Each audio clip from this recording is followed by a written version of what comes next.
télévisé le plus regardé de la Belgique francophone. En 99, changement de carrière, elle entre en politique et se fait élire au Parlement européen. C'est en 99, je suis plus sûr de la date. Mais en tout cas, ça fait 17 ans, si je me suis pas trompé, qu'elle siège au Parlement européen. On accueille Frédéric Ries. Bonjour Frédéric Ries. Vous siégez au Parlement européen dans des commissions qui s'occupent de santé, d'alimentation, de relations internationales. Et c'est surtout de relations internationales dont on va parler maintenant. Ça fait bien 17 ans que vous êtes au Parlement européen. Un peu plus, c'est 99 effectivement. Et plutôt que présentatrice, journaliste. Je tiens et je le suis toujours quelque part. Alors, situation ce mercredi soir en Ukraine, parce qu'on va parler de ça. Un missile de croisière qui a été tiré sur la ville de Kharkiv, avec au moins une vingtaine de morts, des troupes héliportées qui entrent dans cette ville, une centrale nucléaire Zaporizhzhia qui est désormais sous le contrôle de l'armée russe. Ça veut dire que l'invasion de l'Ukraine, elle est en train de se poursuivre et qu'il n'y a rien qui ralentit l'armée russe ? Pour le moment, c'est compliqué. Moi, je n'ai pas prétention à être l'expert militaire qui commentera ça mieux que moi, mais effectivement, on voit en même temps, outre tout ce que vous mentionnez sur les événements du jour, que se profilent quelques soucis logistiques pour cette longue colonne qui était censée, aux yeux de Poutine, je l'imagine, aller beaucoup plus vite. Et qui est à l'arrêt depuis 24 heures. Paraît-il, pour des raisons notamment d'approvisionnement, de nourriture, etc. Il y a cette centrale nucléaire la plus grande d'Europe qui a été mise sous contrôle russe, effectivement. C'est compliqué pour nous parce que j'ai l'impression que Vladimir Poutine ne parle plus à personne, que serait bien malin ou plutôt fou celui qui aurait prétention à pouvoir prévoir les choses aujourd'hui et que tous les modèles d'hier, pour autant qu'il y ait eu des modèles, ne sont plus valables. Lorsque vous lisez les experts qui l'ont récemment encore approché de près, l'homme est de plus en plus isolé. Ouais. Isolé avec lui-même. On a vu cette image absolument ahurissante de la table qui le séparait, mais c'est à chaque fois qu'il a une réunion au Kremlin, il se sépare pour des raisons de phobie de la Covid. On dit qu'il est atteint d'une maladie grave depuis 1 an et demi. Je ne suis pas ici en train de rentrer dans l'anecdote parce qu'il semble que tout ça fasse partie de l'isolement total du personnage. Simplement pour vous répondre, il est difficile aujourd'hui d'avoir la moindre prévision par rapport à ce qui est possible. Ou dans les semaines qui viennent.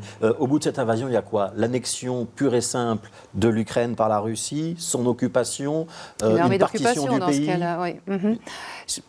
Pareil, tout est possible. La seule chose à laquelle, de nouveau, Vladimir Poutine est en train de se heurter aujourd'hui, c'est une résistance à laquelle je pense qu'il n'avait pas prévue, pas sous cette forme, pas plus de l'armée régulière ukrainienne que de cette formidable résistance civile à laquelle on assiste, qui est très compliquée pour lui, aussi fou qu'il soit, parce que pour la plupart, ce sont des gens qui sont extrêmement proches. On n'est pas ici, comme vous l'avez mentionné tout à l'heure, en Tchétchénie, enfin dans une guerre étrangère. On est ici avec des frères de langue, des gens qui sont issus de la nation russe du 19e siècle.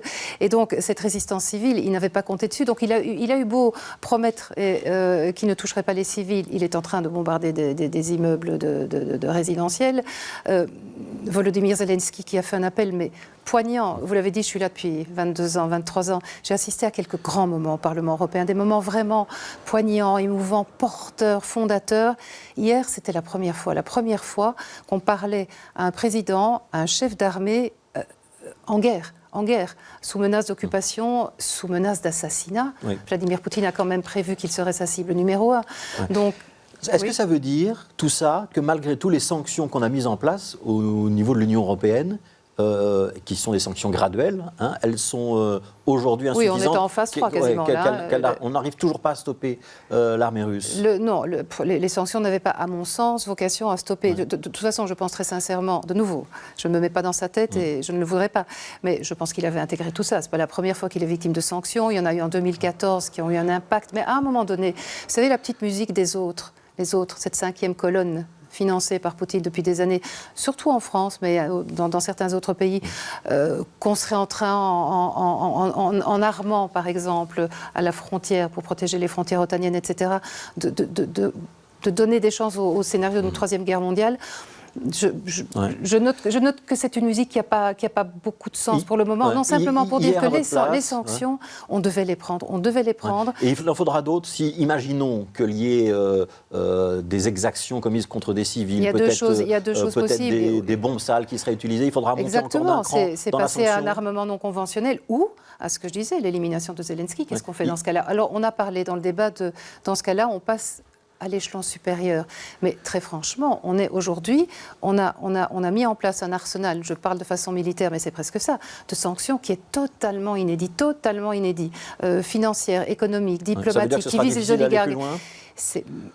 À part penser à ce qu'un démocrate ne veut pas penser, je ne vois pas très bien, non, je ne vais pas le dire, mais c'est peut-être espérer que ça se passe aussi dans l'entourage de Poutine. Alors je n'y crois pas en même temps parce que son entourage, pour toutes les raisons que j'ai dites, est réduit à peau de chagrin, a aujourd'hui très peu d'influence sur son hubris qui est démesuré. Et donc je ne sais pas, mais je ne sais pas ce que pourrait être une sanction. Un démocrate ne peut pas évoquer ce genre de Hier, à votre place, d'escalade. Il y avait la chef de groupe du PTB au Parlement bruxellois et qui disait on ne doit pas fournir d'armes aux Ukrainiens parce que ça participe à l'escalade et c'est pas ce qu'il faut faire. Il faut œuvrer au désarmement et réclamer un cessez-le-feu. Mais non, moi je crois qu'on peut être pacifiste et continuer de dire qu'on porte assistance parce qu'on défend. Parce qu'aujourd'hui, ceux qui défendent le plus nos valeurs, et vous savez, moi j'ai vécu en 2005 le discours de Viktor Yushchenko, c'était le président, vous vous en souvenez, vérolé, issu de la révolution orange en Ukraine, qui avait fait déjà à ce moment-là à Strasbourg lever l'hémicycle bariolé d'orange en demandant l'adhésion et l'aide et la collaboration de l'Union. En 2014, on est allé les défendre sur le Maïdan. Aujourd'hui, ce sont les Ukrainiens qui nous font cette extraordinaire piqûre de rappel sur ce à quoi on est beaucoup trop habitué chez nous. Cette démocratie, vous savez, en anglais, on dit « take it for granted ». Elle est là, on ne la défend plus, on ne se bat plus pour elle. Et aujourd'hui, le drapeau européen, il est parfois foulé aux pieds, et eux, ils le brandissent. C'est ce que Zelensky a dit encore hier. Ce sont des valeurs auxquelles on a un peu oublié d'être attaché. Et donc, Zelensky, justement, il vient d'adhérer, je pense, au groupe des libéraux européens, Renew, le groupe auquel vous appartenez, et il demande à l'Union européenne de faciliter une adhésion, voire même d'accélérer une procédure d'adhésion. Est-ce que ce serait envisageable, ça ? On a des règles. Alors, sans faire de la cuisine interne, on a un article 49 du traité.